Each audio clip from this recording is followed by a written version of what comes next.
आपको पता है बिहार के ऐसे मंत्री जिन्होंने अपनी दबंग छवि से पूरे राज्य की राजनीति को भी बदल दिया।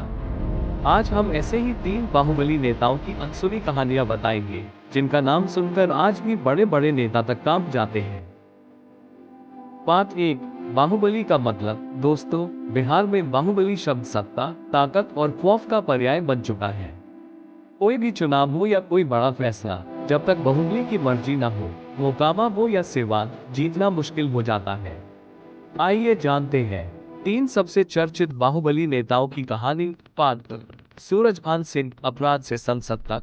बहुत कम लोग जानते हैं कि सूरजभान सिंह की शुरुआत एक साधारण परिवार से हुई थी, लेकिन उन्होंने अपराध के रास्ते पर ऐसी पहचान बनाई कि रंगदारी, अपहरण और हत्या उनके लिए मामूली बातें हो गई।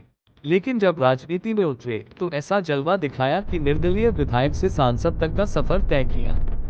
क्या आप मानेंगे कि मोकामा की तंग गलियों से निकलकर पूरे बिहार में उनका दबदबा था? पार्टी मोहम्मद शहाबुद्दीन, सीवान का सुल्तान। बिहार में शहाबुद्दीन का नाम लेते ही लोग आज भी डरते हैं।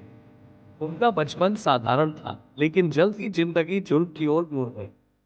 हत्या, अपहरण और राजनीति का ऐसा मेल कि सीवान को नो गो जोन बना दिया। जेल में रहकर भी राजनीति चलाते रहे, अनेकों चुनाव जीते, पर अंत में कानून ने अपना काम किया। 2021 में उनकी कोविड से मौत हो गई, लेकिन उनकी कहानी आज भी लोगों के लिए सबक है। बादशाह अनंत सिंह, छोटे सरदार। ओबामा के छोटे सरदार अनंत सिंह की लाइफ स्टोरी अब रोमांचक है। उनका नाम राजनीति और अपराध दोनों में शिखर पर। हर चुनाव में डर और बहादुरी दोनों का अनोखा मिश्रण है। उन्होंने साबित किया कि बिहार में राजनीति और बाहुबल साथ साथ चलते हैं। तो दोस्तों, ये थी बिहार के सबसे चर्चित बाहुबली नेताओं से कहानी। आपका क्या विचार है? बाहुबली ही राजनीति बदल सकते हैं या आम जनता की ताकत ज्यादा है? अपनी राय नीचे कमेंट में जरूर लिखिए। वीडियो अच्छा लगे तो लाइक और चैनल सब्सक्राइब करना मत भूलिए। अगली बार हम ऐसे ही और असली किस्से और खुलासे लाएंगे।